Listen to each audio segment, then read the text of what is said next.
అయితే ఈ మొత్తం కేసుకు సంబంధించి మొదటి నుంచి చూస్తున్నటువంటి న్యాయవాది సుదర్శన్ రెడ్డి మొత్తం ఉన్నారు. సార్, మీరు చూస్తూ ఉన్నారు, అనారోగ్యంతో ఉన్నటువంటి పోసాని కృష్ణమూర్తి పట్ల పోలీసులు ఏ విధంగా వ్యవహరిస్తున్నారు, అట్లాగే ప్రభుత్వ పనితీరు మీరు ఏ విధంగా చూస్తున్నారు?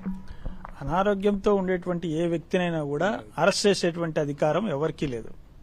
ఎందుకంటే ఆరోగ్యాన్ని ముందు చూపించిన తర్వాత అతను సరైనటువంటి అరెస్టుకు ఫిట్ గా ఉన్నాడని తెలిసిన తర్వాతనే అరెస్ట్ చేయాలి. ముఖ్యంగా పోసాని గారి విషయంలో తీసుకుంటే ఆ విధమైనటువంటి నిబంధనలు ఏది కూడా పోలీసులు పాటించలేదు. ముఖ్యంగా పోలీసులు వెళ్లేటప్పుడు ఒక ప్రైవేటు వాహనంలో వెళ్లడం అయితేనేమి, తర్వాత వెళ్లిన తర్వాత అక్కడ మఫ్టీలో అతను సివిల్ డ్రెస్సులో వెళ్లి అరెస్ట్ చేసిన విధానం అయితేనేమి, అతని ఆరోగ్య పరిస్థితి సరిగా లేదంటే కూడా వినకుండా అరెస్ట్ చేసినటువంటి విధానం అయితేనేమి, తిరిగి అతన్ని తీసుకొని దాదాపు చాలా దూరం తిప్పుతూ తీసుకొని పోలీస్ స్టేషన్ కు తీసుకెళ్లడం అయితేనేమి, తర్వాత ఆ పోలీస్ స్టేషన్ లో అతనికి కనీసం అట్లీస్ట్ అతను లీగల్ కన్సల్టెన్సీ తీసుకోవడానికి కూడా నిరాకరించి అక్కడ ఉన్నటువంటి పోలీసులు ప్రవర్తించినటువంటి తీరు నేను ప్రత్యక్షంగా చూడడం కూడా జరిగింది. ఆ రోజు మీరు అక్కడికి వెళ్లి, అంటే సహజంగా ఒక నిందితుడికి లీగల్ గా తీసుకోవడం అనేది కంపల్సరీ. మీరు ఆ రోజు అక్కడ వెళ్ళినప్పుడు పోలీసులు మీ అందరూ కూడా నిరాకరించారు, బయట వండించిన పరిస్థితి. ఎందుకని ఆ విధంగా పోలీసులు వ్యవహరిస్తున్నారంటే ఏం చెప్తారు? ఎందుకు వ్యవహరిస్తున్నారంటే ఈ రాష్ట్రంలో పరాకాష్ఠకు చేరిపోయింది. పరాకాష్ఠకు చేరినటువంటి పరిస్థితి, మన లా అండ్ ఆర్డర్ సిస్టమే నాశనం అయిపోయింది ఈ రాష్ట్రంలో. మనం చూస్తూనే ఉన్నాం. ఈ రాష్ట్రంలో నిజంగా రాష్ట్రం అది మొత్తం పరిపాలనా సిస్టమ్ అంతా కూడా గాలికి వదిలేసి కేవలం కేసులు పెట్టడం కోసమే పోలీసు యంత్రాంగాన్ని అంతా కూడా ఈ రాష్ట్రంలో ఉపయోగించే విధంగా ప్రవర్తిస్తుంది. మనం చూస్తూనే ఉన్నాం. నాట్ ఓన్లీ అదే కాదు, చాలా అరెస్టుల మీద మనం చూస్తున్నాం.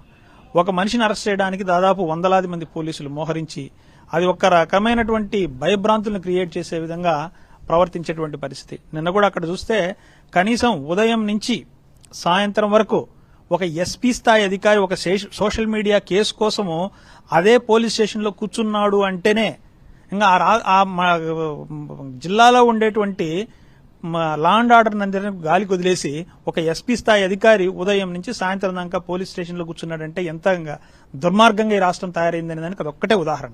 రాత్రి రాజంపేట జైల్లో దాదాపు ఛాతీ నొప్పి అని చెప్పి రాత్రి చెప్తే ఈ రోజు ఈవినింగ్ వరకు కూడా ఆయన ఆసుపత్రి తీసుకెళ్లేదు, వైద్య పరీక్షలు చేయలేదు. ఇప్పుడు కూడా ఇక్కడి నుంచి కడప తీసుకెళ్లే టైంలో కూడా అంబులెన్స్ కాకుండా పోలీస్ వ్యాన్ లో తీసుకెళ్లారు. ఎందుకు ఈ స్థాయిలో నిర్లక్ష్యంగా ఉన్నారంటే ఏమంటారు? మొదటి నుంచి కూడా నిర్లక్ష్యం చేస్తూనే ఉన్నారు. అతను డే 1 అతనికి 3 రకాలైనటువంటి సర్జరీస్ జరిగాయి. ఒకటి గొంతుకు సంబంధించినటువంటి సర్జరీ జరిగింది, రెండోది వచ్చేసి అతనికి హార్ట్ కు సంబంధించినటువంటి ప్రాబ్లం ఉంది, మూడోది గ్యాస్ట్రిక్ సంబంధించినటువంటి ప్రాబ్లం కూడా ఉంది. అతనికి 3 రకాలైనటువంటి ప్రాబ్లమ్స్ ఉన్నాయని చెప్పేసి కూడా కోర్టులో కూడా అతను చెప్పడం కూడా జరిగింది. ఆ విధమైనట్టుగా చెప్పినప్పుడు కనీసం అట్లీస్ట్ అతని మానవతా దృక్పథంతో అయినా కూడా పోలీసులు అతని దగ్గర ఒక సర్టిఫికెట్, అక్కడ ఉన్నటువంటి ఒక ప్రైమరీ హెల్త్ సెంటర్ లో ఉన్నటువంటి ఒక డాక్టర్ని పిలుచుకొని వచ్చి ఆ డాక్టర్ దగ్గర ఫిట్నెస్ సర్టిఫికెట్ ఇచ్చి కోర్టులో పెట్టించినటువంటి పరిస్థితి. ఖచ్చితంగా అతన్ని పెద్ద హాస్పిటల్కి తీసుకువెళ్ళి అతను ఉన్నటువంటి జబ్బులని డయాగ్నోసిస్ చేసిన తర్వాత అతన్ని అరెస్టుకు ఫిట్ గా ఉన్నాడంటేనే అతన్ని అరెస్ట్ చేయాలి. అలాంటి నిబంధనలు ఏవి కూడా పాటించకుండా తొంగలో దొక్కి ఈ రోజు పోలీసులు వ్యవహరించిన తీరు చాలా దుర్మార్గం.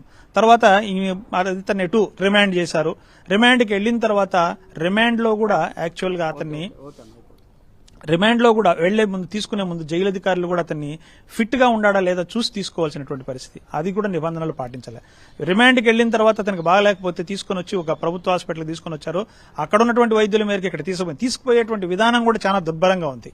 ఆ విధమైనటువంటి అతనికి ఖచ్చితంగా అంబులెన్స్ సౌకర్యాన్ని ఏర్పాటు చేసి కావలసినటువంటి ప్రికాషనరీ మెజర్స్ అన్ని కూడా తీసుకుని అతను జాయిన్ చేయాల్సి. ఇట్లాంటి పరిస్థితి రాష్ట్రంలో ఎప్పుడూ కూడా లేదు. ఎమర్జెన్సీని తలవించే విధంగా ఈ రోజు ఈ రాష్ట్రంలో పరిస్థితులు ఉండేటువంటి పరిస్థితి కనపడతా ఉంది. ఇది పోలీసుల యొక్క దుశ్చర్య. దీన్ని నిజంగా రాష్ట్ర ప్రజలందరూ కూడా గమనిస్తూనే ఉన్నారు. ఇంత దుర్మార్గం ఈ రాష్ట్రంలో ఇంతకు ముందు ఎప్పుడు కూడా లేదని చెప్పేసి కూడా తెలియజేస్తున్నా.